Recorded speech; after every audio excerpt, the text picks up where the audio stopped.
Hey everybody, so it's Jonathan Miller here with Hometown Historian channel. So it's about to say the coughing's primarily gone, which it is.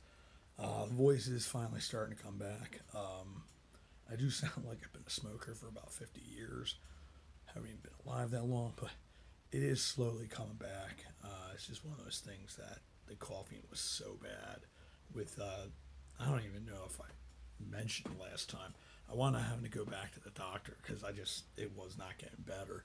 And it turned out I had bronchitis and just really messed up everything in that regard. Cast comes off tomorrow, and that's the final, unless something breaks open again, which we're going to take the steps to make sure that doesn't happen because I don't want to go in a cast again. I admit I'm a little girly man about that. I just don't. 3 months of it is enough. But I will be maneuvering around in the contour boot off and on. I got one of the, I guess the consequences of this thing is on my left knee. You have these tendons that are on like sort of either side below the knee that go down the leg. On the left side, because this boot is probably about an inch and a half higher than the diabetic shoe, all that pressure goes on the left leg, and then it goes especially on the outside. So tomorrow, one of the things I got to show them is that tendon is really, really swollen. So I'm probably going to wind up wearing a knee brace for a while and sort of going back and forth between the contour boot and the diabetic shoe, just because of the amount of pain that I'm in, and I don't want to wind up having a tendon tear. It's sort of the last thing I need, but overall, I'm pretty tired yet from the amoxicillin. That one sort of kicked my tail a little bit more than the last time when I had this bronchitis thing or whatever. I think the last time they said it was influenza A or something like that, and regardless, it was not fun. That one hit me a lot quicker, and I had more breathing issues with that one, whereas this one's more was the coughing was just brutal. But amoxicillin did its job. They had me on a cough medicine. It's like benzoate or something like that, whatever that is. But that's doing its job, and feel a lot better. I'm just sort of tired yet from the antibiotics. Anytime you get antibiotics, anybody that's taken them, it just sort of depends on how you handle that. It just sort of knocks you out for a couple weeks till it's out of your system. So I am hoping, now that my voice is back, I'm hoping I'm going to start with some shorts and things like that. I've got a couple of different videos that I already have a lot of stuff filmed for, but I want to sort of explore a couple things with how I'm going to film it because I'm going to be starting a series. Cliff has a series on the French and Indian War. I'm going to be doing something not similar, but it's going to be going into this. And the first one, it's going to be several of the events, which some of them Cliff has done, if not all of them. But a lot of them with local that sort of influenced sort of the ebb and flow of that war, because it's one of those wars that just not a whole lot is remembered because it's not really taught. I mean, sadly today, you don't have a lot taught about the Revolutionary War. The War of 1812 especially is not a really well-known war to begin with, and what events brought that about, those types of things. But also Civil War now is starting to become that next war, along with like Spanish-American War, things that just aren't known about it, or there's a lot of misnomers on that, and it's like that the way they're portrayed and why they were fought and all that kind of stuff. So I sort of want to do that with the French and Indian War. We're starting out with this massacre that happened in the Swatara Gap, or right outside of Swatara Gap, and where Lickdale presently is in that general region, and how that really influenced finally sort of getting the Pennsylvania government, the Quaker government, to say, hey, they're pacifists. They felt like, well, diplomacy's going to win the day, and all this kind of stuff. And maybe under normal circumstances, that could have potentially happened. But because of all the slights and things that had happened, well, the Lenape Delaware Indians had just had enough.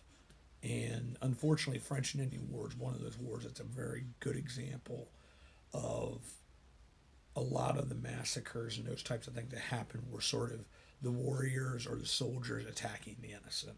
And that's sort of what happened with this one that precipitated them finally recognizing something's going on here. But we're also going to talk a little bit in depth in this first episode about who were the major players, who sort of got strung along, who was sort of caught in between those types of things, and just talk about some of the individuals that were involved with that, and sort of go a little more in depth with that. And I want to try to do it somewhat documentary style. I just have to see how that works, and we'll play around with that. But we got the two churches or stories that Moss Lady made me aware of. She was able to get me in over there Indiantown Gap at that United Brethren Church. She actually got me a bunch more photos that we're going to be using to show you what the church looked like, because it was torn down in 1932. And we also have the story of Daniel Jones, which herself, Lebanon County Historical Society, is responsible for her getting me in there. And then Mr. Gibble, I believe is his name. My brain, I can't retain information, but I'll have that all in those videos. But I also have a couple other videos, some unique lost churches of the Swatara. I have a video on the one I've had for a while that I got to get done for you guys, Kaufman's United Methodist Cemetery. It was actually, we visited another church much earlier. I don't know why off the top of my head I can't think of it, but it's a small Mennonite church. They were actually originally, that Kaufman's United Methodist Church was this Methodist or Mennonite church, and then I guess eventually the church split or something like that, and then it eventually got taken over by the Methodists. But they were originally Donner, the Donner Mennonite Church. I knew I'd remember it because it's like the whole Donner thing out in California with eating people. Not that these people ever have eaten anyone. They're not the same Donners. But it was originally a Mennonite church back in, I guess, late 1700s into the 1800s. And the current church, I think, was middle, right around the middle of the 1800s when that was built, the current structure. A lot of cool history with that place. So I want to get that one out, and there's a couple other, and then I have a ton of shorts and things like that. So live filming is probably going to take a little longer for me to get out and do, other than what I already have filmed, just because trying to get this left knee situated, trying to get that I'm not pushing myself too far with the right foot, and there's certain jobs that I'm doing and things I'm sort of slowly working myself into now. So we'll see what all happens with that. The announcement I want to make for the channel, this is something I talked about before. I talked about a merch shop. Merch shop is still down the road. My niece Ella and I will be working on the channel's logo and things like of that nature, because that'll come into play with some of this stuff at some point. But I've talked about my friend Josh and his wife Sharon before. They have started a company. I believe it's mainly Etsy store, but it's called Painted Squirrel, or The Painted Squirrel. I don't have a website yet. It's gonna probably be a couple weeks before this is up completely. But we're gonna be working together with my photography. I talked about this before. Potentially doing something with my photography, like with wall art and things of that nature. Well, they actually do something where I don't understand technology. I've said this plenty of times. Apparently, there's a new thing where you can do AI will develop art for you and tell it what you want. Mad dwarf picking flowers, and it'll give you some kind of artwork. And because you belong to this thing and you're paying your fees, you own that artwork. So, with that, my photography and also her dad's photography. I talked about Todd Swisher before. He's a phenomenal wildlife photographer. He's somebody who was my science teacher back in high school. Great guy. Absolutely adore Todd. And he's an unbelievable wildlife photographer. So they'll be also having his. And this photography will be on things like mugs, notebooks, You also have like the wall art, like the canvas wall art, and there's a lot of different price points for this as well. And all this money goes to funding the channel then, for the stuff that's Hometown Historian art. And they've been so gracious with this. They're the ones actually designing everything and putting everything together, which is a ton of work. And one of the major reasons I've made it as far as I have is because of them being so giving to me. And so when I have that address, when the website's up, I will let you guys know. And it's a really cool thing, like I said. And now the cool, like the different price points, like you have like the canvas art and things like that's probably the more expensive stuff.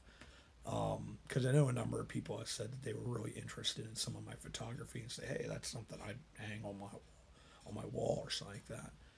They also are gonna. It also has like digital, so and it's different sizes. Like say you want to buy digital photography for your phone for the wallpapers. That'll be available. They'll also be for like your TV screen, like almost like a screensaver type thing, and your computer as well, wallpaper wise and screensaver type stuff. And that stuff's like really good price on that, like really low. But like I said, every bit helps to support the channel, especially as we're sort of, I'm hoping we're in our stage where we can get back to like normal content creation where it's consistently out every single day.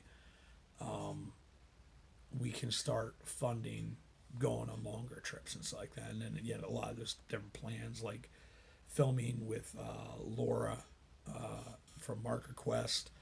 Specifically, we want to do the co-op with Cliff with the Molly McGuire's up in Jim Thorpe, which was Mock Chunk at the time, in Pottsville in that area.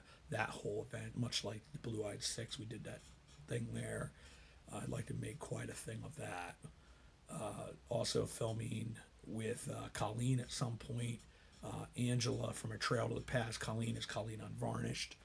And also filming with Cheryl and Chris of Sun Plus One. I know there's a number of other people that have talked about that as well, and that will that'll enable all this stuff to happen, pay for gas, those simple stuff like that, to be able to go further abroad and check out a lot of these cool places and really be doing our live filming like we want to do, and just some of the cool stuff that's going on. But a lot of neat stuff coming up. Hopefully, like I said, I'm hoping to be putting stuff out every single day consistently again by next week some point. It's just a matter of, like I said, my voice is back.